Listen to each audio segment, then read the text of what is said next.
எனக்கு பதவி உயர்வு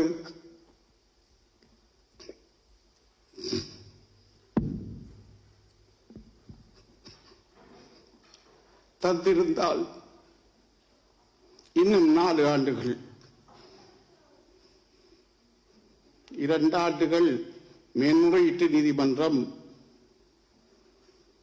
2 ஆண்டுகள் உயர் நீதிமன்றம்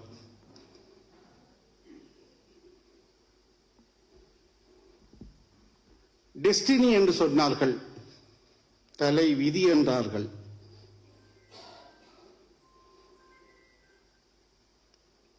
நீதிமன்றத்தை விட்டு வெளியேறிவிட்டேன். 4 கடிதங்கள் எழுதினேன். நான் விரும்பி ஓய்வு பெறவில்லை, கட்டாயப்படுத்தி ஓய்வு பெறப்பட்டேன் என 4 கடிதத்துக்கும் எனக்கு பதில் கிடைக்கவில்லை.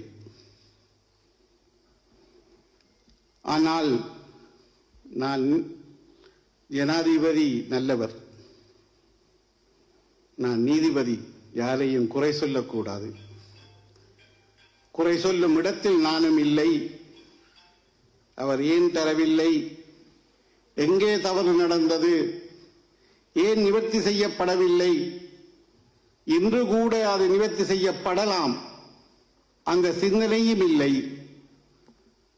அது சம்பந்தமாக நான் பின்னுக்கு தெரியவும் இல்லை. ஏனெனில் என்னுடைய நீதிமன்ற பதிவாளர் தான் கஜரூபன் இங்கே பேசினார். நீதி, நியாயம், சட்டம், நீதிமன்றம், இந்த 4 தான் நான் வாழ்க்கையிலே தலை குனிந்தேனே ஒழிய ஒரு ஒன்றுக்கும் நான் தலை குனிந்ததாக வரலாறும் இல்லை. அப்படிப்பட்ட ஒரு வரலாறு எழுதப்படவும் கூடாது. பலர் சொன்னார்கள் போய்க்கதை. சட்ட ரீதியாக எனக்கு தர வேண்டிய உரிமையை கேட்டேன், உரிமை மறுக்கப்பட்டது, அவ்வளவுதான். ஆனால் யாரிலையும் நான் குறை சொல்லல. நீதித்துறை புனிதமானது, எனது நீதித்துறை புனிதமானது. ஐயா பேராசான் நித்யானந்தன் கூறிய நீதித்துறை எனக்கு தெரியாது. பட் எனது நீதித்துறை மிகவும் புனிதமானது.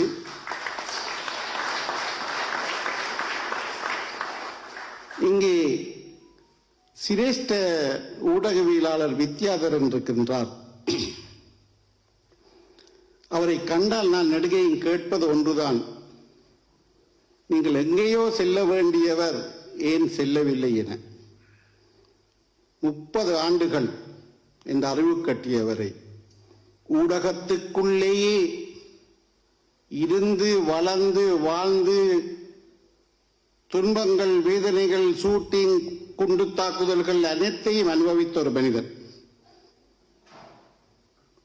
அவருடன் சேவையாற்றிய நிமலராஜன் என்னுடன் செம்மணி புதைகுழி வழக்கில் செய்தி சேகரிப்பாளர் சுட்டுக் கொல்லப்பட்டார். இதெல்லாம் வரலாறு. மிகவும் சந்தோஷமாயிருக்கிறது. இந்த ஏற்பாட்டாளர்கள் இவர்களை தேடி எடுத்து என்னுடைய சேவை நலன் பாராட்டு விழாவில் அவர்களை முன்னிறுத்தி இந்த மேடையில் அவர்களை அமர வைத்து அவர்கள் சேவை நலன் சம்பந்தமாக பாராட்டுகின்ற நேரடியாக செய்வதை பார்க்கும்போது ஏற்பாட்டாளர்களுக்கு எனது தனிப்பட்ட நன்றியை தெரிவித்துக் கொள்கின்றேன்.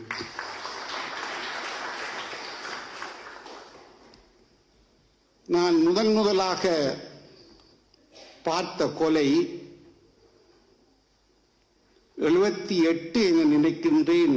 இன்பம் செல்வம் கொலை செய்யப்பட்டு மண்டதீவு சந்தியில் போடப்பட்டிருந்தார்கள். அப்பொழுது நாம் பரியோவான் கல்லூரியிலிருந்து விடுதியிலிருந்து வீட்டுக்கு சென்று கொண்டிருந்த முதலாவது தெருக்கொலை.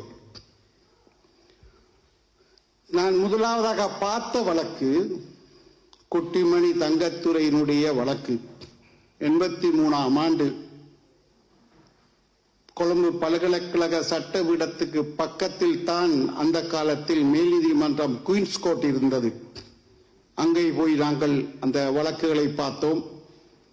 அந்த வழக்கில் ஒரு விடயம் ஞாபகம் வருகின்றது.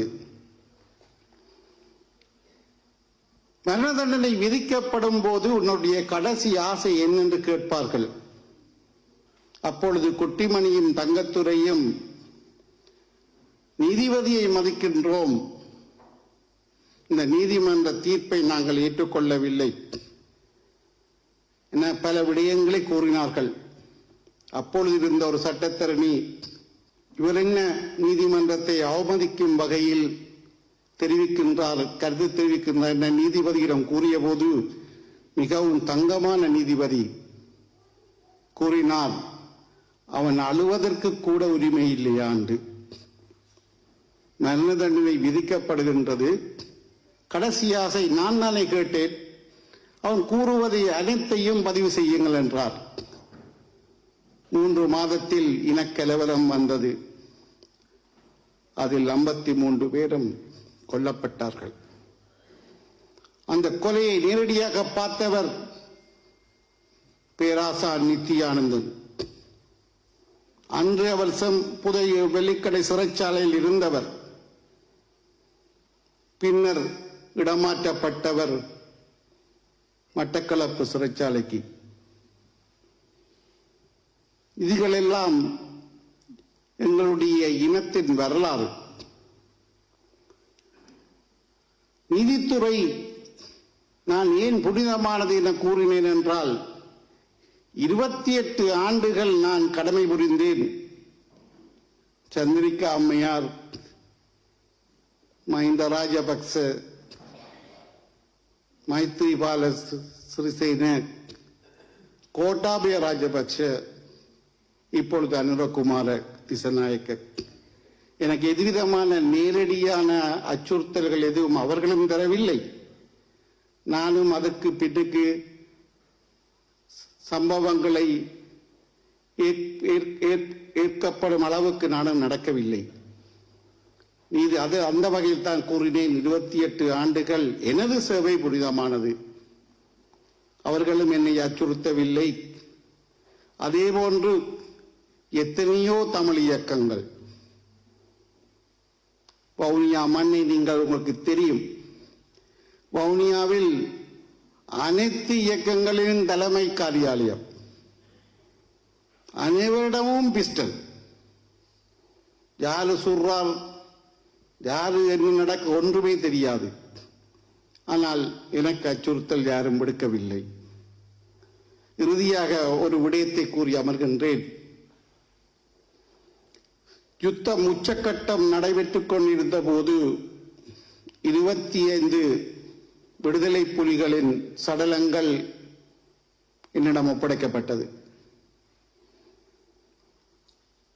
சர்வதேச செஞ்சிலுவை சங்கத்திடம் கேட்டேன், இந்த விடுதலை புலிகளின் சடலங்களை அவர்கள் ஏற்றுக்கொள்ளுகிறார்களா என கேட்டு சொல்லும்படி. ஏனெனில் நான் ஸ்வீடன் லூன் யூனிவர்சிட்டியில் ஹியூமனிடேரியன் லா படித்தேன். எவர் செத்தாலும் இறந்தது அது ஒரு உயிரற்ற ஒரு உடல். அந்த உயிரற்ற உடலுக்கு குற்றம் செய்ய தெரியாது. சர்வதேச செஞ்சிலுவை சங்கம் அங்கே அவர்களிடம் கோரிய போது எனக்கு 25 இலக்கத்தகடுகள் கொண்ட இலக்கம் வந்தது. தானா வீணா பூனா தமிழுள்ள விடுதலை புலிகள் இலக்கம் 25, 30 என. இந்த இலக்கத்தகடுகள் இருந்தால் நாங்கள் ஏற்றுக்கொள்ளுகிறோம் என. நான் அதனை பார்வையிட்டு விடுதலை புலிகள் வழங்குமாறு சர்வதேச செஞ்சிலுவை சங்கத்திடம் ஒப்படைத்தேன். அடுத்த நாள் காலை விடுதலை புலிகளிடம் இருந்து சர்வதேச செஞ்சிலுவை சங்கம் ஊடாக எனக்கு தகவல் வந்தது, 35 இராணுவ சடலங்கள் இருக்கின்றன தேவையாண்டு. நான் இராணுவ தளபதியுடன் பேசினேன்.